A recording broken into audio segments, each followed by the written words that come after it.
Palm Sunday, తెలుగులో మట్ల ఆదివారం అంటారు.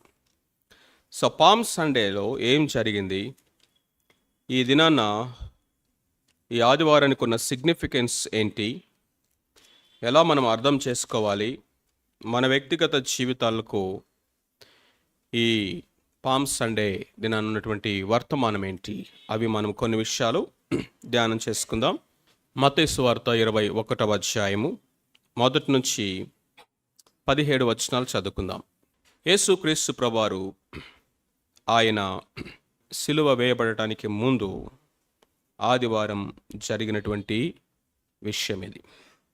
మాథ్యూ, బుక్ ఆఫ్ మాథ్యూ, యేసుక్రీస్తు ప్రభువారిని ద కింగ్ ఆఫ్ జ్యూస్, యూదుల రాజు, ఆ యూదుల రాజు అనేటువంటి మాటకి వాళ్ళకు తెలిసిన అర్థం ఏంటంటే మెస్సయ, మెస్సయ, మెస్సయగా, యూదుల రాజుగా ఆయన పరిచయం చేస్తూ వచ్చాడు.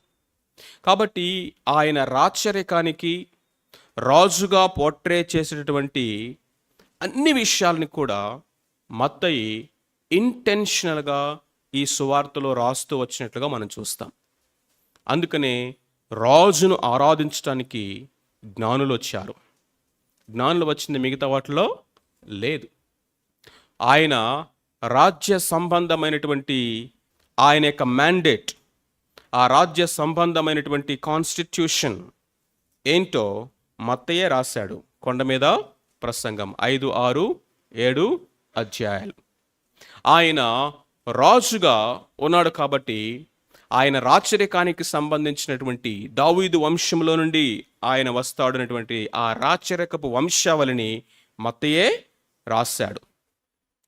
ఈ విధంగా చెప్పుకుంటూ వెళ్తే ఇక్కడ మనం చూసినట్లయితే ఆయన రాజుగా తన యొక్క పట్టణంలోనికి ఎంటర్ అవుతున్నాడు. It is a triumphal entry of Jesus Christ అంటారు. అందుకనే వాళ్ళు జయము జయము జయము అని ఆయన గురించి కేకలు వేస్తూ ఆయన్ని వెల్కమ్ చేసినట్లుగా ఇక్కడ మనకు కనిపిస్తూ ఉంది. అందుకనే ఈ మట్టల ఆదివారం రోజు, ఈ పామ్ సండే రోజు ఆయన యెరూషలేంలోనికి వెళుతున్నటువంటి ఈ హోల్ సినారియో మొత్తాన్ని ఒక రాజు జయమును పొంది ఆ యొక్క దేశానికి వెళ్తున్నప్పుడు, ఆ రాజ్యంలోకి ఎంటర్ అవుతున్నప్పుడు అందరూ ఏ విధంగా జయధ్వనులతో, హర్షనాదాలతో ఆ రాజుని పట్టణంలోనికి వెల్కమ్ చేస్తారో ఆ విధమైనటువంటి వెల్కమ్ ఇది. అయితే ఆ విధంగా ఆహ్వానిస్తున్న వారు ఆ అవగాహనలో అది చేశారా, ఆ రైట్ అండర్స్టాండింగ్లో అది చేశారా లేదా అనేది it is a second issue. We have to discuss that. But ఇక్కడ కనుక మనం చూసినట్లయితే ఈ హోల్ సినారియోలో ఈ ట్రయంఫల్ ఎంట్రీ అనేటువంటి ఈ యొక్క ప్రోగ్రామ్ని ఇనిషియేట్ చేసింది ఎవరు? ఆయనే. అది చాలా జాగ్రత్తగా అర్థం చేసుకోవాలి మనం. ఎందుకు అంటే మనము ఈ యొక్క రాజు, కింగ్స్ అరైవల్, మొదటి 5 వచనాల్లో మనం ఏం చూస్తామంటే we see the king's arrival. రాజు ఏ విధముగా ఆయన తన యొక్క రాజుగా ఉన్నటువంటి తన యొక్క ఐడెంటిటీని బయలుపరుచుకుంటూ ఇక లాస్ట్ ఫ్యూ డేస్ ఈ భూమి మీద ఆయన జీవించబడిన ఆ కాలంలో he revealed it intentionally, his full identity as a king. అందుకే దీని ఏమంటారంటే దావీదు కుమారుడు అని ఎక్స్క్లూజివ్గా వాళ్ళు మెన్షన్ చేయడానికి ఈజ్ ఐడెంటిటీ ఆఫ్ కింగ్షిప్. జయహో జయహో అని జయధ్వనులు చేస్తున్నప్పుడు it is a triumphal entry of a king. ఒక రాజు యొక్క ఇది విజయోత్సాహముతోటి ఆయన చేసేటటువంటి ఆ యొక్క ఎంట్రీ అనమాట, ప్రవేశం అనమాట. అయితే ఇక్కడ మనం ఏం చూస్తామంటే చూడండి, ఇదిగో నీ రాజు వచ్చుచున్నాడు. మొదటగా కింగ్స్ అరైవల్లో మనము ఏం చూస్తున్నామంటే behold your king is coming to you. సియోను కుమారుతో చెప్పండి, ఈ మాటని ఎలుగెత్తి చాటండి. జకర్యా గ్రంథము 9వ అధ్యాయం 9వ వచనం చదవండి. నీ రాజు, అగైన్ ఎవరి గురించి మాట్లాడుతున్నారు? నీ రాజు, నీ రక్షకుడు అంటలా, దో హీఈస్ అ సేవియర్. నీ ప్రభువు అంటలా, లేకపోతే ఇందుకో నీ సేవియర్ అంటలేదు. ఇక్కడ ఇంటెన్షనల్గా ఈ ప్రాఫెటిక్ వర్స్ మనకేమి తెలియజేస్తుందంటే ఇదిగో నీ రాజు యేసుక్రీస్తు ప్రభువారు ఈ భూమి మీదకి శరీరధారిగా రాకముందే ఆయన ట్రయంఫల్ ఎంట్రీ గురించి, యెరూషలేముకు ఏ విధముగా ఆయన ప్రవేశిస్తాడో, గాడిదను గాడిద పిల్లను ఎక్కి ఆయన రాజుట, నీతిపరుడట, రక్షణను సిద్ధపరిచి రక్షణను పట్టుకొని ఆ పట్టణంలోనికి ప్రవేశిస్తున్నాడట. ఎలాగా? దీనుడుగా సాత్వికుడుగా ఆయన ఈ పట్టణంలోనికి వస్తున్నాడు. సియోను కుమారి, ఇదిగో నీ రాజు వచ్చుచున్నాడు. Behold your king is coming to you.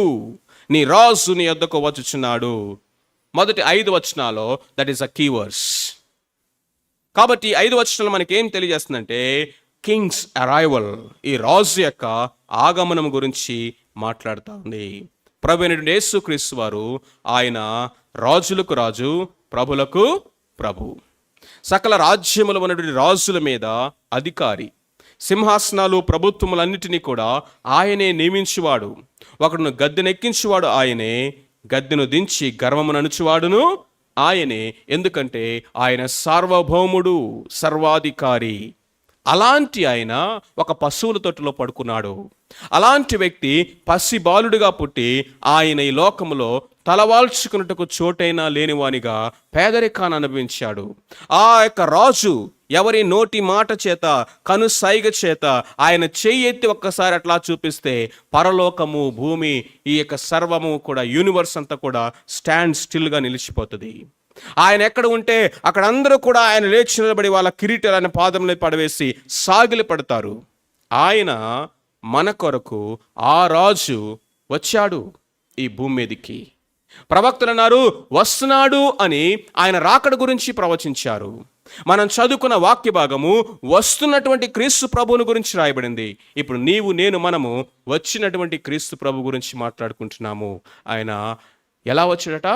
ఆయన రాజు అయ్యుండి కూడా దీనుడుగా వచ్చాడట.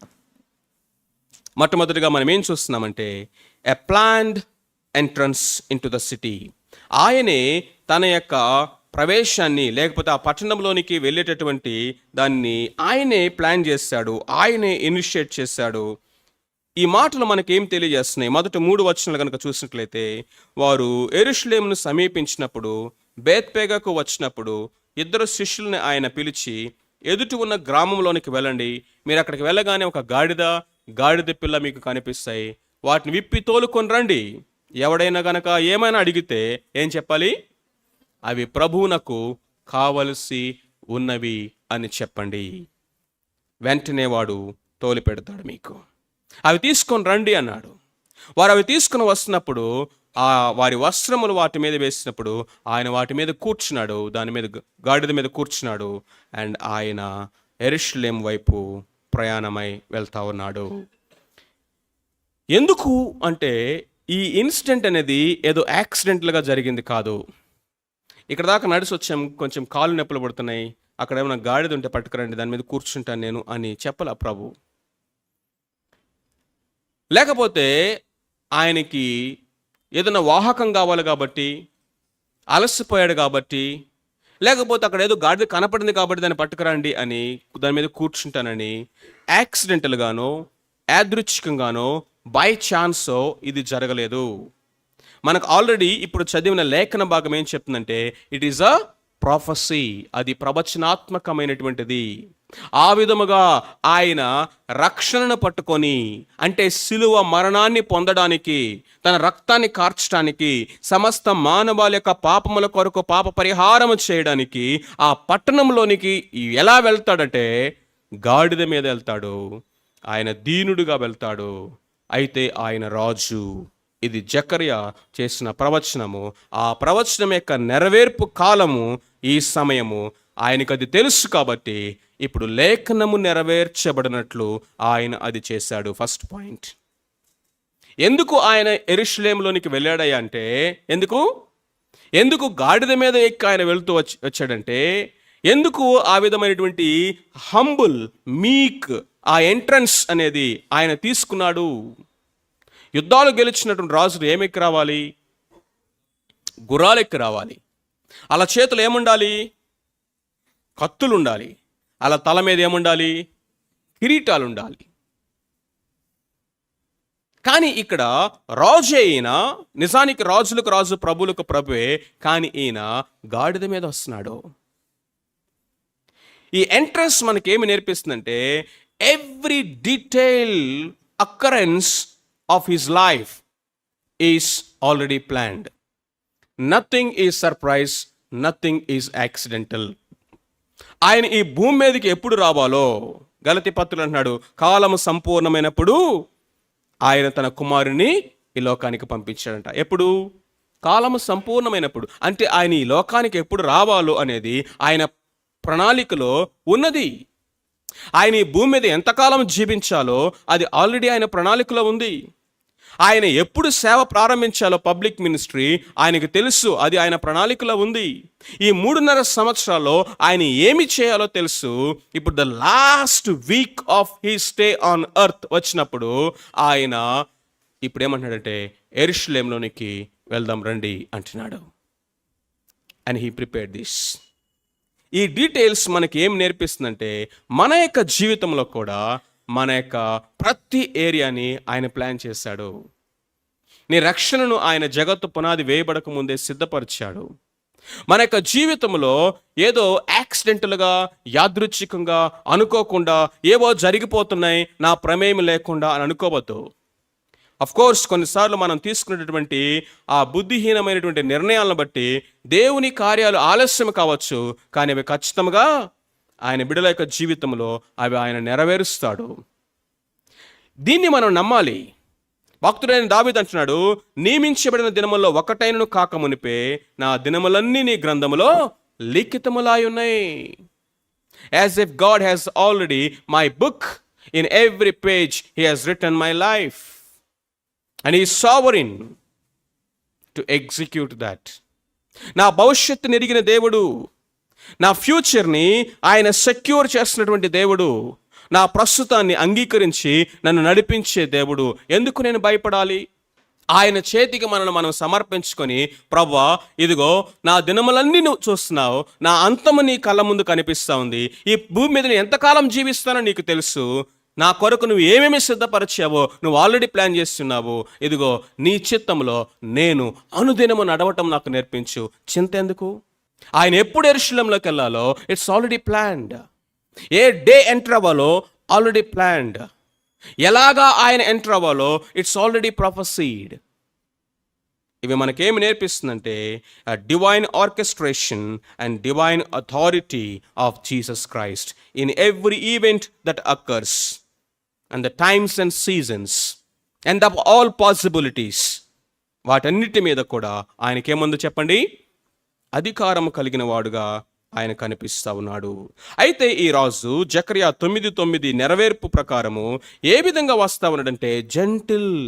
ఎవరంటే ఈయన అ జెంటిల్ కింగ్. రాజే కానీ జెంటిల్, నో యారగెన్స్. రాజులకి అసలు జెంటిల్నెస్ ఉండటం అనేది రేర్ క్వాలిటీ కదా. వాళ్ళు ఏం చూపిస్తారు? వాళ్ళ యొక్క దర్పాన్ని, వాళ్ళ యొక్క డంబాన్ని, వాళ్ళ యొక్క శౌర్యాన్ని, వీరత్వాన్ని చూపించుకోవడానికి ట్రై చేస్తూ ఉంటారు. అయితే ఈ రాజు దీనుడిగా వచ్చాడట. రెండోది హంబుల్. ఆయన దీనుడిగా అయ్యాడు. No political. ఇక్కడ పొలిటికల్ లీడర్గా ఆయన కనబడట్లా. ఒక గుర్రం ఎక్కి, ఒక తెల్లని గుర్రం ఎక్కి, కిరీటం పెట్టుకొని, చేతిలో కత్తి పట్టుకొని ఏదో ఒక పొలిటికల్ లీడర్గా రావట్లేదు. నిజానికి వాళ్ళు అదే ఎక్స్పెక్ట్ చేస్తారు యూదులు. మా రాజు ఎట్లా వస్తాడు? గుర్రం మీద వస్తాడు, తెల్లని గుర్రం మీద వస్తాడు. ఆయన చేతిలో వాడి అనే కత్తి ఉంటుంది, ఆయన వెనక జయించిన సైన్యం అంతా ఉంటుంది. రక్తంతో తడిసినటువంటి కత్తిని పట్టుకొని ఆయన వస్తూ ఉంటాడు. రాజులందరినీ సంహరించేసి మాకు ఫ్రీడమ్ని తీసుకొస్తాడు. ఆయనే మెస్సయ్య. అలాంటి మెస్సయ్య కోసము వాళ్ళు పడిగాపులు కాస్తూ ఎదురు చూస్తూ ఉన్నాడు. But here is messiah already there before them, entering in to the city. Humble. అంతేకాకుండా గాడిద మీదకి రావటంలో he redefined the kingship. అసలు రాచరికం అనేదాన్ని ఆయన ఆల్ టుగెదర్ కొత్త కోణంలో చూపిస్తున్నాడు. లీడర్షిప్ అనేదాన్ని ఆయన ఆల్ టుగెదర్ రీడిఫైన్ చేసి పడేశాడు. లీడర్షిప్ ఈజ్ నథింగ్ బట్ సర్వెంట్హుడ్ అంటున్నాడు. దీనత్వంలోనే ఇదిగో అథారిటీ ఉంది, లోబడటంలోనే అథారిటీ ఉన్నది. ఆయన రాజు అయి ఉండి కూడా దాసుడయ్యాడు. దాసుడుగా వచ్చినటువంటి రాజుని మనం ఆరాధిస్తూ ఉన్నాము. గుర్రములెక్కి ఈ లోకంలో తిరిగిన రాజులు అనేక మంది ఉన్నారు, కానీ గాడిదనెక్కి వస్తున్నటువంటి రాజు మన ప్రభువైన యేసుక్రీస్తునే చూస్తాం. That is not humiliation, but it is humility.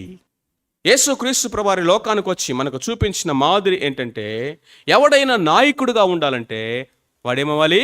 దాసుడవ్వాలి. మొదటివాడుగా ఉండేవారు కోరువాడు ఏమవ్వాలి? కడపటివాడిగా ఉంటావు నేర్చుకోవాలి. నువ్వు ఉన్నతమైన స్థితిలోకి నువ్వు ఉండాలని ఆశపడుతున్నావా? నువ్వు లోవెస్ట్ స్టేట్ని తీసుకోవడానికి ఇష్టపడు. క్రైస్తవ నాయకత్వము సేవకత్వము. ఈయన రాచరికాన్ని ఆల్ టుగెదర్ కొత్త కోణంలో కొత్త నిర్వచనాలు ఇస్తూ రీడిఫైన్ చేస్తున్నాడు. అది ఏంటంటే, రాజుగా ఉండటం అంటే అందరి చేత సేవించబడటం కాదు, సేవించటమే. అందరి చేత పోషింపబడటం కాదు, ట్యాక్సులు తీసుకొని పోషించేవాడు. దాసుడుగా, దీనుడుగా, గాడిదనెక్కి ఆయన వస్తా ఉన్నాడు. సో అథారిటీ అంటే ఏంటంటే తెలుసా? Power in control. ఏంటి? Power in control. ఆ పవర్ని అబ్యూజ్ చేయటం కాదు. ఇదండి ఈ రాజును మనం చూస్తా ఉన్నప్పుడు, ఈ విధమైనటువంటి రాచరిక వ్యవస్థను మనకు నేర్పించిన మాదిరిని గనక మనం అనుసరిస్తూ గనక ఉన్నట్లయితే మన కుటుంబాలు ఎట్లా ఉంటాయి ఊహించండి. Husbands, you are the head అనగానే మనకు ఒకసారి హెడ్ ఎట్లా వేస్తాం? ఎవరు? నేను HOD, head of the department. మరి ఈ రాజును చూసి హెడ్షిప్ అంటే ఏంటో నేర్చుకోవాలి. ఈ రాజును చూసి, దీనుడిగా వచ్చినటువంటి రాజును చూసి మనకి నేర్పిస్తున్నాడు దేవుడు. అధికారం అంటే ఏంటి? అథారిటీ క్లోత్డ్ విత్ హ్యూమిలిటీ అట. Authority clothed with what? Humility. అధికారమే. ఆ అధికారము దేనితో తొడగబడింది? దేని చేత అది ఒదగబడింది? దీనత్వం. దీనత్వం లేని అథారిటీ అనేది, ప్రేమ లేనటువంటి ఆ యొక్క పవర్ అనేది ఎప్పుడు కూడా ఇతరులకి అది సర్వ్ చేయలేదు.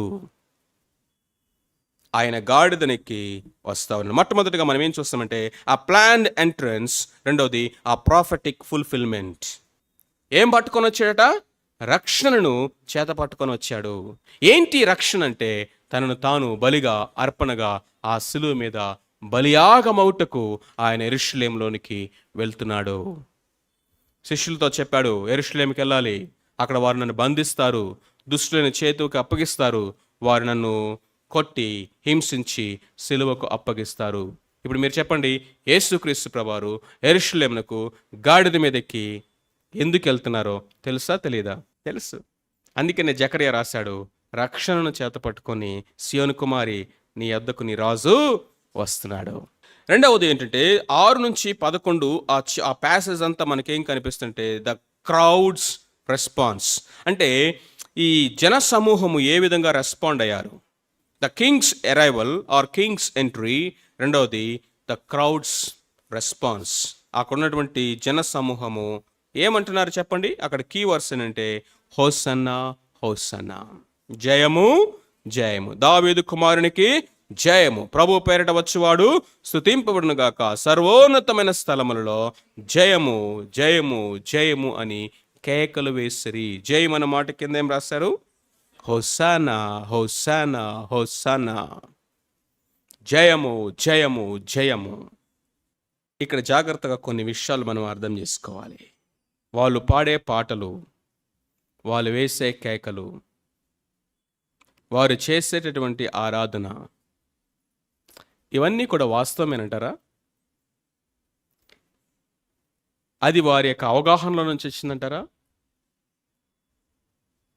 వారు ఆయన్ని నిజంగానే రాజుగా అర్థం చేసుకొని మాటలు కేకలు వేస్తున్నారా?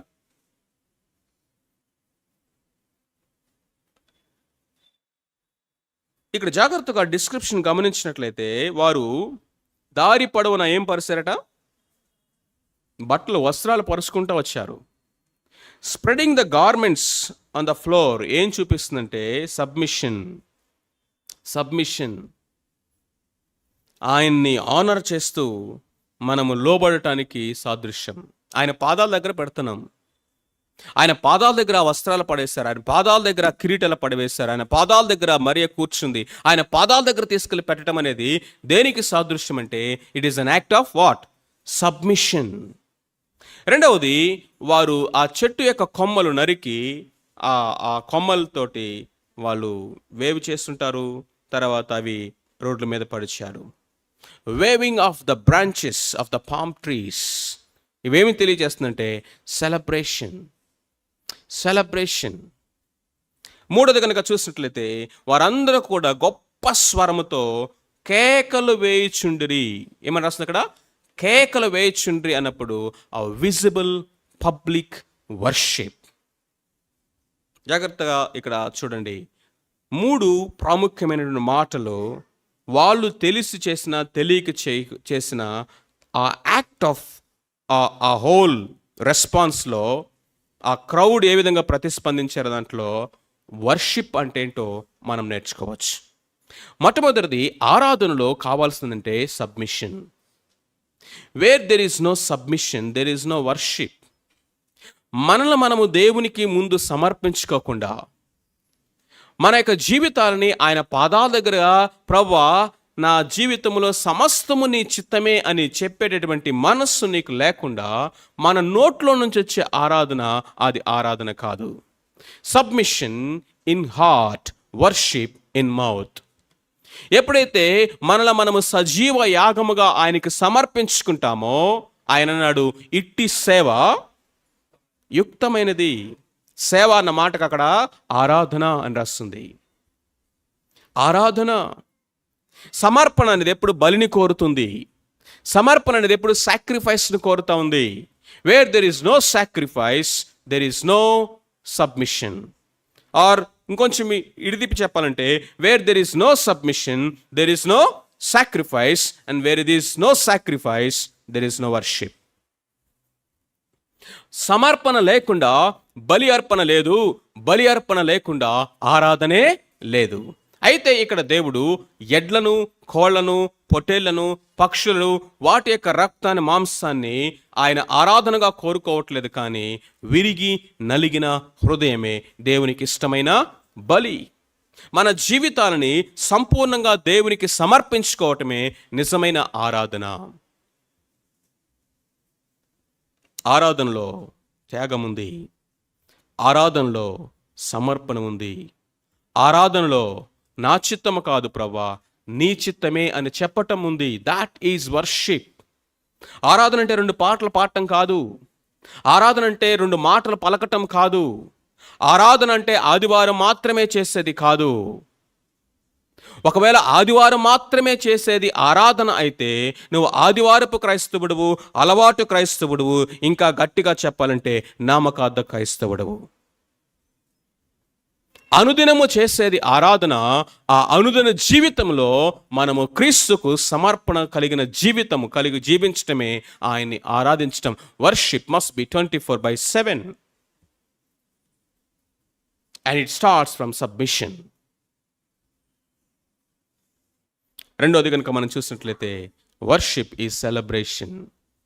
సెలబ్రేషన్ అంటే దేన్ని బట్టి మనము సెలబ్రేట్ చేస్తాం? ఆయన ఏమై ఉన్నాడు అని దాన్ని బట్టి. ఆయన ఎవరు? ఆల్రెడీ ఇక్కడ ఈ ప్యాసేజ్లో ద కింగ్. ఆయన రాజు. రాజు దగ్గరికి వెళ్ళినప్పుడు ఎవడు కూడా దీన ముఖం వేసుకొని, జబ్బు ముఖం వేసుకొని వెళ్ళడట. నెహమ్యా రాజు సన్నిధికి వెళ్ళగానే రాజు టకామని అడిగేస్తాడు, ఏం నెహమ్యా నీ ముఖం ఏంటి అట్లా ఉందా అన్నాడంట. నెహమ్యా నేను భయపడి తిని అన్నాడు. రాజు ఆ మాట చెప్పగానే, ఎందుకు తెలుసా? నెక్స్ట్ నెహమ్యా చెప్పిన సమాధానం కనుక రాజుకు నచ్చకపోతే నెహమ్యా మొండెం మీద తలకాయ ఉండదు. టేక్ దిస్ హెడ్ ఆఫ్ అంటాడు అంతే. నా సన్నిధికి ఇట్లా అవుతాడేంటి చేయడు? రాజు సముఖమునికి వెళ్ళినప్పుడట దేర్ మస్ట్ బి జయహో, జయహో, జయహో, జయహో అంటూనే రాజు దగ్గరికి వెళ్తాం. సెలబ్రేషన్తో వెళ్తాం. ఎందుకంటే ఈ రాజు విక్టిమ్ కాదు, విక్టర్. ఆయన విజయుడిగా ఉన్నాడు, జయించిన వాడుగా ఉన్నాడు, సకల రాజ్యములన్నిటి మీద రాజుగా, ప్రభువుగా ఉన్నాడు. కాబట్టి ఆయన మనకు రాజుగా ఉండటం అనేది ఇట్ ఈస్ సెలబ్రేషన్. ఇప్పుడు పాయింట్ ఏంటంటే సెలబ్రేషన్ అంటే అరవటం కాదు, కేవలం వాళ్ళు చేసినట్టుగా కేకలు వేయటం కాదు, కేవలము ఏదో మనము వాళ్ళు బట్టలు పరిచినట్లుగా, లేకపోతే వాళ్ళు ఆ చెట్లు కొమ్మలు నరికొచ్చి అవన్నీ కూడా ఊపుతూ, లేకపోతే ఆ రోడ్డు మీద పరిచినట్లుగా మనము కూడా టవలు తిప్పుతూ, కర్చీపులు విసురుతూ, కోట్లు తీసి తిప్పుతూ, డీజేలు పెట్టి చేయటం కాదు. Worship comes under second point. Worship comes through understanding who he is. ఆయన ఎవరో ఎరుగుటంలో నుంచి ఆరాధన వస్తుంది. ఆయన్ని రాజుగా ఎరగటం ద్వారా, ఆయన్ని రక్షకుడుగా ఎలా వస్తున్నాడు నీ రాజు? సియోను కుమారి రక్షణను చేత పట్టుకొని నీ యొద్దకు వస్తున్నాడు. ఆ తర్వాత 4 రోజుల తర్వాత చూస్తే అదే గాడిదనెక్కినటువంటి ఆ రాజు ఇప్పుడు అదే యెరూషలేము వీధుల్లో సిలువను మోసుకుంటూ నడుస్తున్నాడు. బిహోల్డ్, చూడు నీ రాజును. యెరూషలేము యొక్క పుర గుమ్మము దగ్గర, ద్వారము దగ్గర ఉన్నటువంటి రాజు గాడిద మీద ఊరేగుతూ వస్తున్నాడు. ఆయన రాజు కాబట్టి రాజుగా ఆయన సెలబ్రేట్ చేయి. 4 రోజుల తర్వాత అదే రాజు యెరూషలేము యొక్క వీధుల్లో సిలువను మోస్తూ నడుస్తున్నాడు. ఎందుకంటే ఆయన రక్షకుడు కాబట్టి. రక్షకుడుగా ఆయన ఎరుగు. ఆయన యేసు రక్షకుడు, ఆయన ప్రభువు కూడా. ఆయన యేసు నిజమే రక్షకుడే, ఆయన ప్రభువు కూడా, రాజు, ద లార్డ్. ఈ రెండిటి యొక్క blend of the balance of the understanding of these two truths మనకేం నేర్పిస్తుందంటే the right understanding of the lord and the saviour. Celebrate. ఆదివారం పూట ఈ బల దగ్గర మనం ఏం జ్ఞాపకం చేసుకుంటాం తెలుసా? The victory of the cross. యేసు క్రీస్తు ప్రభువారు మన కొరకు ఆయన సంపాదించి పెట్టినటువంటి ఈ యొక్క జయమును జ్ఞాపకం చేసుకోవాలి. నన్ను జ్ఞాపకం చేసుకున్నట్టు దీన్ని చేయండి అంటే మనం సిలువను మాత్రమే జ్ఞాపకం చేసుకుంటున్నాం, పునరుద్ధానాన్ని జ్ఞాపకం చేసుకోవట్లేదు. పునరుద్ధానములో ఏముంది అంటే జయం. పునరుద్ధానము ద్వారా నీతి మనకు ఆపాదించబడింది. పునరుద్ధానము ద్వారా మరణము తర్వాత జీవము కొరకైన నిరీక్షణ మనకివ్వబడింది. పునరుద్ధానము ద్వారా ఇదిగో అనుదినము పాపమును జయించి జీవించే పునరుద్ధాన శక్తి అనే కృప ఇవ్వబడింది. Celebration comes under knowing whom you are celebrating. ఇది వారిని పబ్లిక్ వర్షిప్లోకి తీసుకెళ్ళింది. అందరూ ఉండగానే ఆయన ముందు వారిని ఆరాధిస్తూ ఉంటున్నారు. Many times worship can be loud but shallow.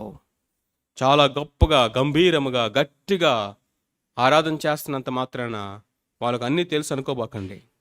ఆదివారం మందిరంలోకి వచ్చి ఆరాధిస్తున్నటువంటి వాళ్ళు ఆ ఆరాధిస్తున్నటువంటి వ్యక్తిని ఎరిగి ఆరాధిస్తున్నారా లేదా అనేటువంటిది మండే నుంచి శనివారం వరకు ఇంట్లోనూ, వర్క్ ప్లేస్లోను, మార్కెట్ ప్లేస్లోను వెళ్ళి వాళ్ళని చూస్తే అప్పుడు అర్థమవుతుంది it is true worship or not. మూడోది కనుక మనం చూసినట్లయితే 6 నుంచి 8 వరకు మనం ఏం చూసాము? Enthusiasm without understanding. చెప్పలేదు కదా టైటిల్ మీకు? ఎందుకంటే నోర్లైతే హోసన్నా జయము, హోసన్నా జయము అని కేకలు వేసినవో అవే నోళ్ళు ఏమని చెప్పినాయి? సిలువ వేయండి, సిలువ వేయండి, సిలువ వేయండి. ఏ దేవాలయంలో అయితే ఆయన నుంచొని అనేక మంది రోగులను, అనేక మంది కుంటి, గుడ్డి, కన్ను కలిగినటువంటి వాళ్ళని స్వస్థపరిచాడో, ఏ చేతులైతే వారిని తాకి స్వస్థపరిచినవో అదే చేతుల్లో మేకులు కొట్టబడ్డాయి. ఎక్కడైతే ఆయన రాజు, దావీదు కుమారుడు అని కేకలు వేయబడ్డారో అదే మందిరంలో వాళ్ళు నిలబెట్టి ఆయన్ని అపరాధిగా తీర్పు తీర్చి బయటికి తీసుకెళ్ళిపోయారు. Is it from understanding? Unrealistic expectation or partial understanding అనేది వాడు ఆయన్ని దావీదు కుమారుడని మెస్సియానిక్ టైటిల్తో పిలిచారు, కానీ నిజానికి వాళ్ళు ఎక్స్పెక్ట్ చేసినటువంటి మెస్సయా వేరు. వాళ్ళు మెస్సయ అంటే ఎలా వస్తాడు? పవర్ఫుల్గా వస్తాడు, రాజుగా గుర్రం మీద వస్తాడు, రాజ్యాలను జయించుకుంటూ ఓడించుకుంటూ వస్తాడు, రక్తంతో తడిసినటువంటి వస్త్రాలతో ఖడ్గాన్ని పట్టుకొని వస్తాడు, మా బానిస బ్రతుకులకు విడుదలనిస్తాడు, మమ్మల్ని అందరినీ తీసుకెళ్లి సింహాసనాల మీద కూర్చోబెడతాడు, మాకు కిరీటాలు ఇస్తాడు, మాకు రాజ్యం ఇస్తాడు. అదే కదా వాళ్ళ గోల.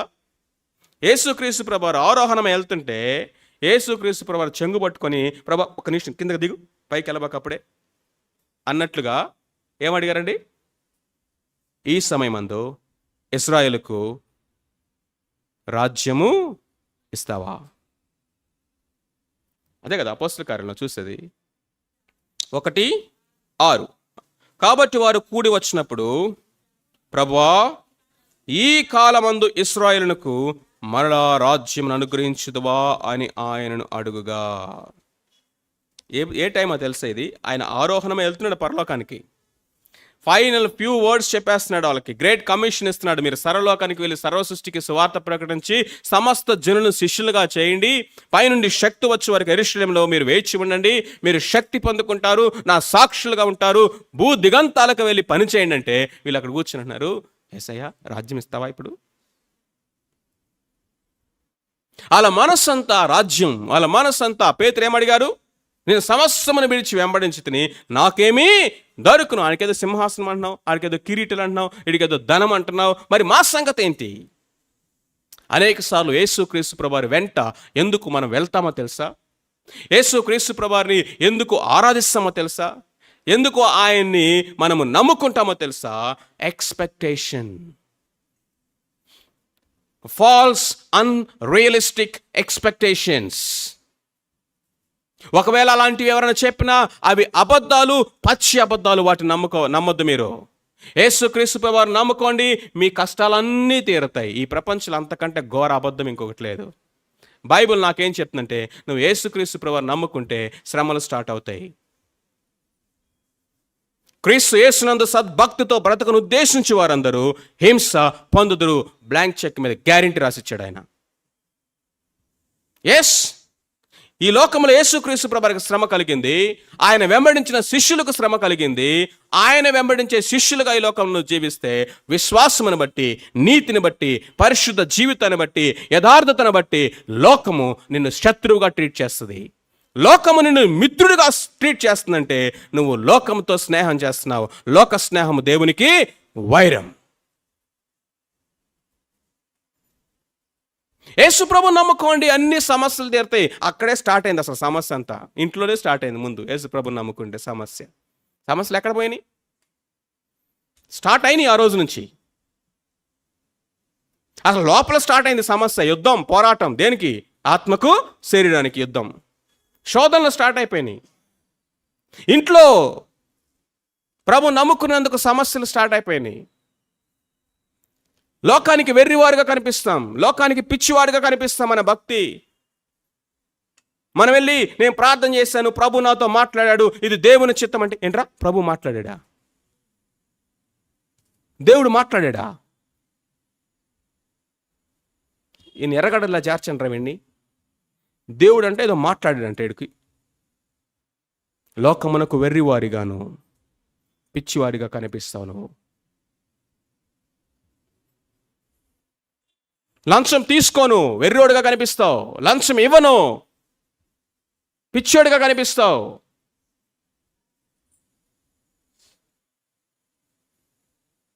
కానీ మన ఎక్స్పెక్టేషన్స్ ఎట్లా ఉంటాయో తెలుసా? యేసు ప్రభు నమ్ముకున్నాను, రేపటి నుంచి ఇక పూల పాయింట్ మీదే, ఇక రోగాలేం రావు.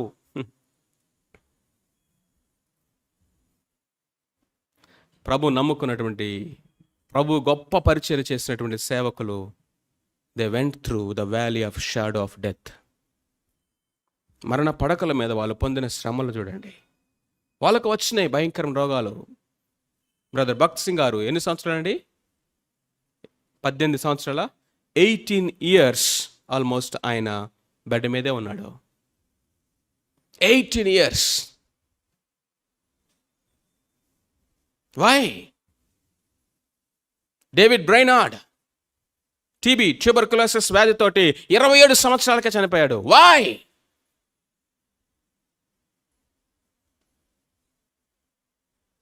ప్రభు నమ్ముకుంటే రోగాలు రాకూడదా? ఎవరు చెప్పారు నీకు అది? ఈ మర్త్యమైనటువంటి శరీరంలో మనం ఉన్నంత వరకు, ఈ శపితమైన లోకములో మనం జీవిస్తున్నంత కాలము మనము ఈ లోకములో ఉన్నటువంటి లోక ప్రభావములో కలిసి మనం వెళ్ళాల్సిందే. అయితే ఆదరణ ఎక్కడుంది? అయితే మనకు భరోసా, నిరీక్షణ ఎక్కడుందంటే ఆయన అన్నాడు, యుగ సమాప్తి వరకు సదాకాలము నేను మీతో కూడా ఉన్నాను. యేసుక్రీస్తు ప్రభువారు ధోనిలో ఉన్నాడులే, ఇక ఏ సమస్యలు రాదనుకున్నారు. అసలు ఆ ధోని మీదకే ఎక్కువచ్చినట గాలి, తుఫాను గాలి. ఆ చిన్న ధోని మీదకి బలమైన తుఫాను రేగ కొట్టింది. మిగతా ధోనిలు చేరినవో లేవో ఒడ్డుకు నాకు తెలియదు, కానీ ఈ ధోని మాత్రం 100కి 100% ఒడ్డుకు చేరింది. That is a guarantee. That is a guarantee. యేసుక్రీస్తు ప్రభువారు ఉన్న జీవితం, ఆయన నమ్ముకున్నటువంటి జీవితానికి గ్యారంటీ ఏంటో తెలుసా? నువ్వు గాఢాంధకారపు లోయలోనికి వెళ్ళొచ్చు, ఆ లోయలో నుంచి బయటికి తీసుకొస్తాడు. తుఫానులో చిక్కుకోవచ్చు, ఆ తుఫానులో నుంచి ఒడ్డుకు చేరుస్తాడు. ఎందుకంటే ఆయన మనకు తోడుగా ఉన్నాడు. నా కృప నీకు చాలును, ఆ కృప చేత బలపరుస్తాడు. కానీ ఇక్కడ వీరి యొక్క ఎక్స్పెక్టేషన్ కనుక మనం చూసినట్లయితే, మెస్సయ్య అంటే ఏదో మాకు రాజ్యం ఇస్తాడు, మమ్మల్ని సింహాసనాల మీద కూర్చోబెడతాడు. ఒకవేళ యేసుక్రీస్తు ప్రభువారి దగ్గరికి ఆ విధమైన ఎక్స్పెక్టేషన్తో వచ్చావా, you will be discouraged very soon and you will be backslidden very soon. ఎవరయ్యా బ్యాక్స్లైడ్ అయిపోయేది? ఎవరు వెనక్కి వెళ్ళేది? యేసు ప్రభు దగ్గరికి ఒక యవనస్తుడు వచ్చాడు, నిత్య రాజ్యమునకు వారసునగుటకు నేను ఏమి చేయాలి అని అడిగాడు. యేసు ప్రభు అన్నారు, ఏం చేయాల్సిన అవసరం, సమస్తమును విడిచి నన్ను వెంబడించమన్నాడు. ఆయనకి విడిచిపెట్టడం ఇష్టం లేదు, కాబట్టి యేసు ప్రభునే విడిచిపెట్టేశాడు. నీ జీవితంలో ఆయన ఏది విడిచిపెట్టమన్నాడో అవి విడిచిపెట్టగలక నువ్వు చేత కాకపోతే ఒకనొక పాయింట్ ఆఫ్ టైంలో యేసయ్యనే విడిచిపెట్టాలి. ఎందుకంటే ఆయన కాంప్రమైజ్ అవ్వడు. ఇస్కరియోతు యోధా ఏ ఎక్స్పెక్టేషన్తో వచ్చాడు శిష్యుడిగా? ఏమి ఆశిస్తూ వచ్చాడు? నన్ను ఫైనాన్స్ మినిస్టర్ చేస్తాడేమో, ఎందుకు డబ్బు సంచి ఎవరి దగ్గర ఉంది? ఆయన దగ్గరే. ఆయన నన్ను ఫైనాన్స్ మినిస్టర్ చేస్తే ఇంకా నా లైఫ్ ఒక్కసారిగా అమ్మేశాడు. పెళ్ళిళ్ళ కోసం, ఉద్యోగాల కోసం. ప్రియులారా, ఒక మాట వినండి, ఆయన నీతిని, ఆయన రాజ్యమును మొదట వెతకండి, అప్పుడు అవన్నీ మీకు అనుగ్రహించబడను.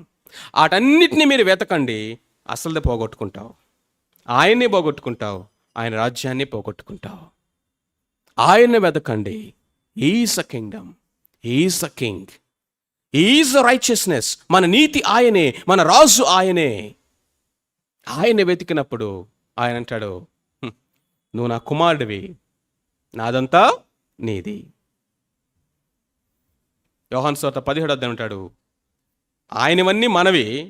ఇప్పుడు మన సమస్య ఏంటి? మనవన్నీ ఆయనవి అని మనం చెప్పట్లేదు. ప్రియులారా, వారి ఆరాధనలో యథార్థత లేదు, వారి ఆరాధనలో వాస్తవం లేదు, వారు వేసిన కేకలలో అండర్స్టాండింగ్ లేదు. ఎందుకంటే 4 రోజులకి వీళ్ళే ఆయన్ని సిలువేయండి, సిలువేయండి అని మరలా కేకలు వేశారు. 12 నుంచి 13 వరకు మనం ఏం చూస్తామంటే, రెండవది the crowd's response, hosanna hosanna son of David hosanna. మూడవది కనుక మనం చూసినట్లయితే, keyword my house is what? The house of prayer. నా మందిరము ప్రార్థనా మందిరము అనబడను. అయితే మీరు దాన్ని ఎలా మార్చారు? దొంగల గుహగా మార్చారు. రాజు ఎంటర్ అవ్వగానే ఇమ్మీడియట్గా ఆయన చేసిన పని ఏంటి చెప్పండి? ఆయన తన మందిరాన్ని క్లీన్ చేశాడు. Look at the significance. Jesus confronted the corrupt religion. Corrupt అయిపోయినటువంటి భక్తిని, కరప్ట్ అయిపోయినటువంటి రిలీజియాసిటీని ఆయన ఇమ్మీడియట్గా కన్ఫ్రంట్ చేస్తున్నాడు. పాపులు వచ్చారు, వాళ్ళని త్రోలివేయలా. వ్యభిచారంలో పట్టబడిన స్త్రీ వచ్చింది, ఆమెను త్రోలివేయలా. ఇదిగో పశ్చాత్తాపడుతున్నటువంటి సుంకరులు వచ్చారు, వాళ్ళని త్రోలివేయలా. ఈ లోకంలో ఇంతకంటే ఘోర పాపులు లేరు అనేటువంటి వాళ్ళు కూడా ఆయన దగ్గరకు వచ్చారు, వారిని ఆయన త్రోలివేయలా. కానీ ఇప్పుడు కొరడాలు తీసుకొని ఎవరినయ్యా తోలివేస్తుందంటే ఆయన మందిరాన్ని ఏం చేస్తారట వాళ్ళు? ప్రార్థనా మందిరముగా ఉండాల్సినటువంటి ఆ యొక్క మందిరమును దొంగల గుహగాను, వ్యాపారపు ఇల్లుగా వారు మార్చివేశారు. The house of business, the den of thieves. యేసుక్రీస్తు ప్రభువారు ఈరోజు మనతో మాట్లాడుతుందంటే తెలుసా? ఆ రోజు యెరూషలేములో ఆయన భౌతికమైనటువంటి మందిరం విషయమే అంత రోషం తెచ్చుకున్నాడు. రాయి మీద రాయి లేకుండా పడిపోయే టెంపులా కాదు అది? చెప్పండి. రాయి మీద రాయి లేకుండా పడిపోయే టెంపులే అది. తాత్కాలికమైన టెంపులే అది. రాళ్లతో కట్టబడిన టెంపుల్ అది. మనుషుల చేతులతో కట్టబడిన టెంపుల్ అది. జస్ట్ లైక్ దట్ కొన్ని సంవత్సరాలకి శిథిలమైపోయేటటువంటి టెంపుల్ అది. శిథిలమైపోయే తాత్కాలికమైన రాళ్లతో మనుషుల చేతులతో కట్టబడిన ఆ మందిరమును చూసినప్పుడే అది వ్యాపార పుటిల్లుగా, దొంగల గుహగా మార్చబడటము ఆయన చూసినప్పుడు అంత రోషము, కోపం తెచ్చుకుంటే తన చేతులతో ఆత్మ సంబంధమైన మందిరముగా ఆయనతో తన స్వరక్తమిచ్చి కొని సంపాదించినటువంటి వారముగా ఉన్నటువంటి మన యొక్క హృదయాలు, మన యొక్క జీవితాలు దొంగల గుహలుగాను, వ్యాపారపు టిల్లుగాను అది మార్చబడితే ప్రభు చూసి చూడనట్లుగా ఉంటాడా? Because is a king. మనందరి మీద అధికారం ఉంది ఆయనకి. మీరు మీ సొత్తు కాదు, విలువ పెట్టి కొనబడిన వారు. మీరు నా స్వాస్థ్యం, మీరు నా రాజ్యం. చీకట్లోండి ఆశ్చర్యకరమైన వెలుగులోనికి మనల్ని పిలిచినటువంటి ఆయన మనకు పెట్టిన పేర్లేంటి? రాజులైన యాజక సమూహము, దేవుని సొత్తైన ప్రజలు, పరిశుద్ధ జనాంగము, హోలీ నేషన్,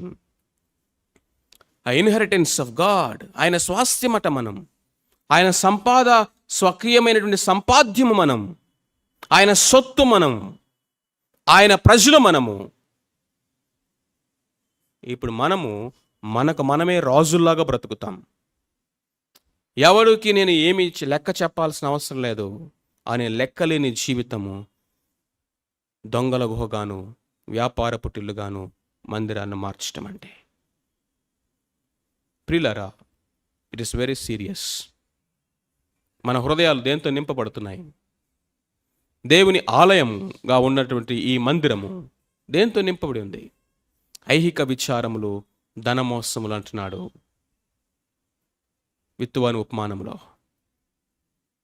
సమస్తమైనటువంటి లోకము, దాని కల్మషమంతా కూడా ఈ హృదయంలో పెట్టుకొని, నా హృదయమంతా నీకే యేసయ్యా, నువ్వు నా రాజు యేసయ్యా అంటే ముందు ఆ దొంగలను బయటికి పంపించే అంటాడు ఆయన. లోపల ఉన్నటువంటి ఆ దొంగలు, అది గృహము కాదు, డెన్. డెన్ అంటే ఏంటి? గుహలో. దొంగలు ఎక్కడ దాక్కుంటారు చెప్పండి? గుహల్లో. తోడేళ్ళు ఎక్కడ దాక్కుంటాయి? బొరియల్లో. అవి దొంగల గుహగాను, తోడేళ్లకు బొరియలుగాను ఉండిపోయినాయి. క్లీన్ ఇట్ ఫస్ట్ అంటున్నాడు. సో అక్కడ మనం చూసినట్లయితే ప్రభువారు క్లెన్సింగ్ ద టెంపుల్. మన యొక్క హృదయము హౌస్ ఆఫ్ ప్రేయర్గా ఉంటుందా? ఆయన అక్కడ not only cleansing the temple, he corrected the worship. ఏంటంటే నా మందిరము ప్రార్థనా మందిరము. ప్రార్థన, ఆరాధన అనేది దేవుని యొక్క మందిరములో ఉండాల్సింది. ఎక్కడైతే ప్రార్థన అనేది ఉండదో అక్కడ కేవలము ఎంప్టీ వ్యానిటీ షో ఉంటుందట. చెప్పండి. Where there is no prayer and all that happens is what?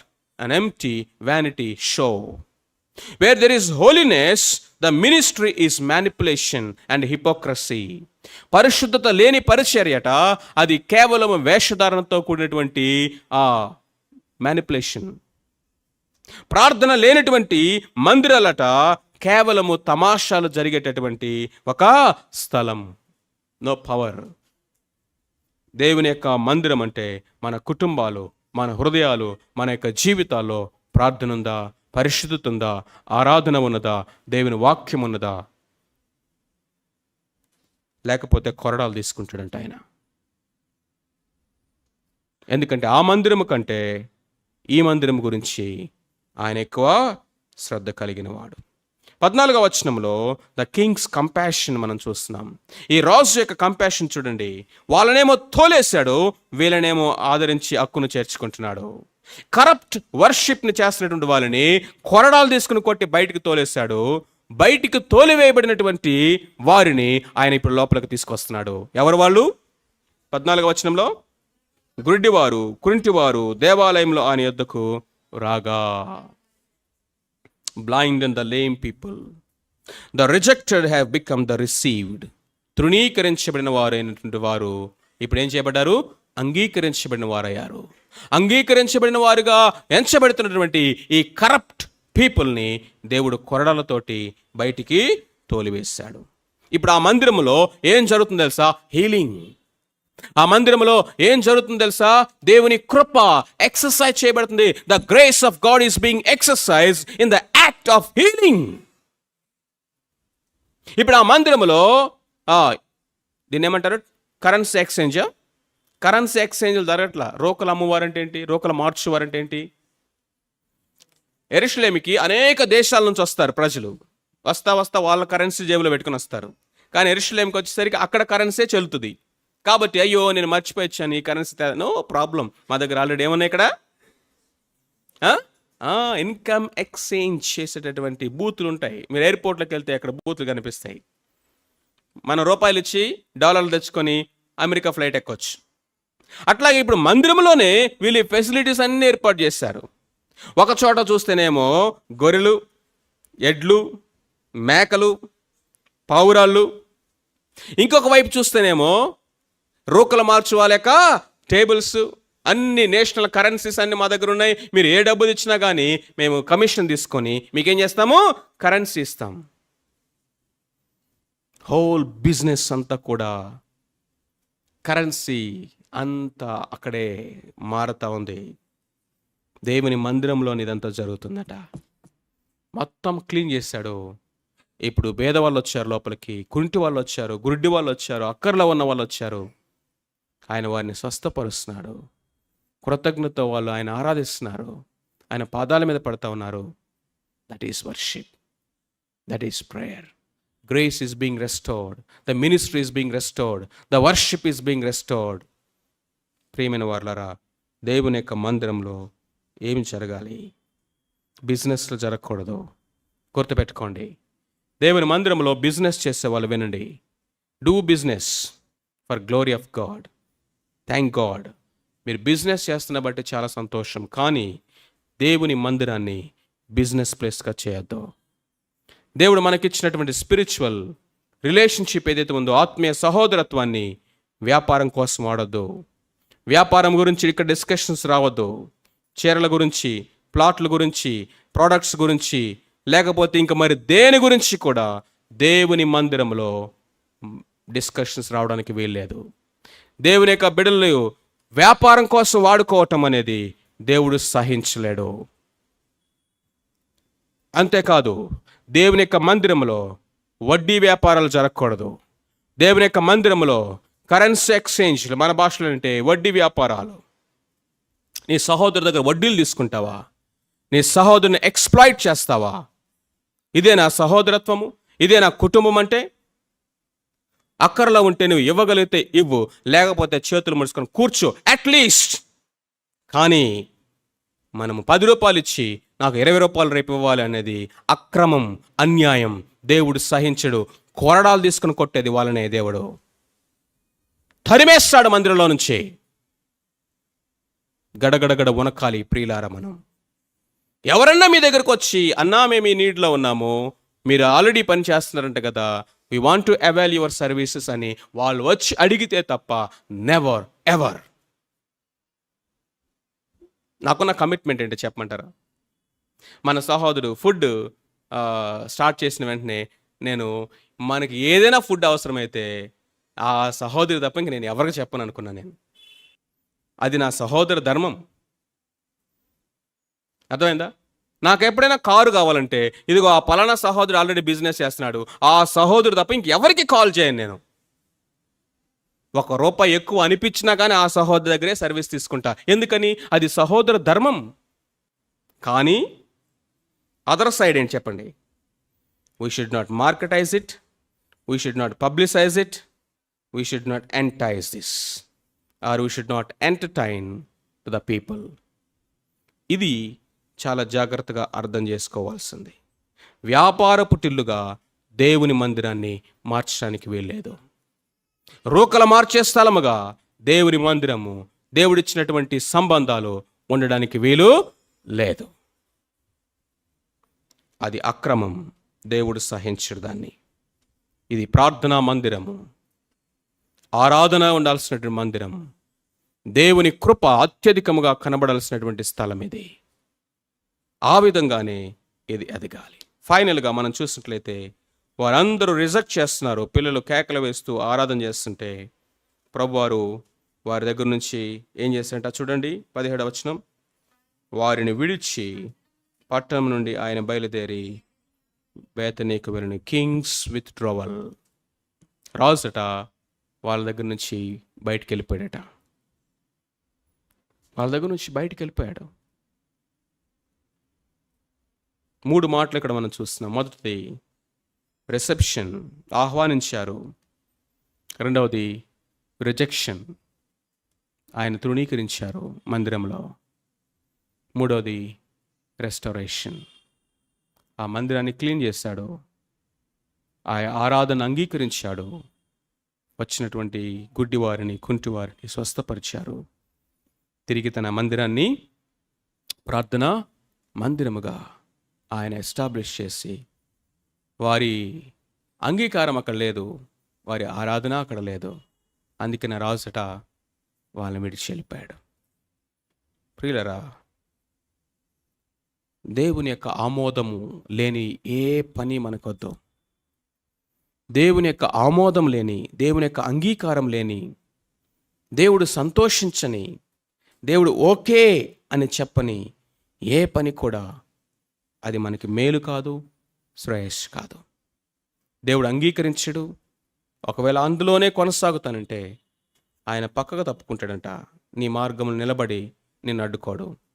He will just step aside. నీ ఇష్టం, వెళ్తే వెళ్ళు. They rejected him, the king departed. He left them అని రాస్తుంది ఇంగ్లీష్లో. He left them. విడిచి ఇంకొక ప్లేస్కి, బేతనీకి వెళ్ళిపోయాడట. ప్రియులారా, what a painful thing it is. రాజు వాళ్ళ దగ్గరకు వచ్చాడు, but they didn't receive him properly.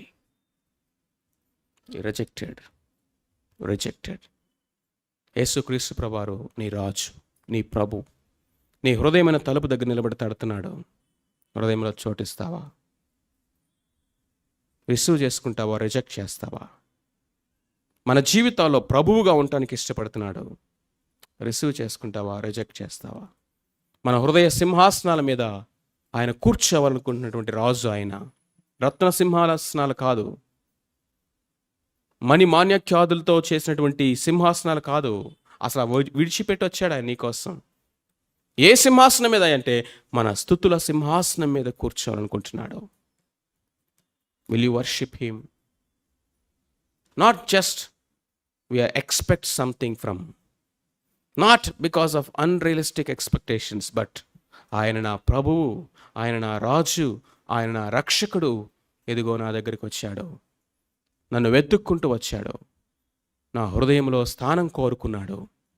ఎదిగో ప్రభువా, నా హృదయాన్ని తెరుస్తున్నాను అని చెప్దామా? ప్రార్థన చేసుకుందాం. తలలో వంచండి.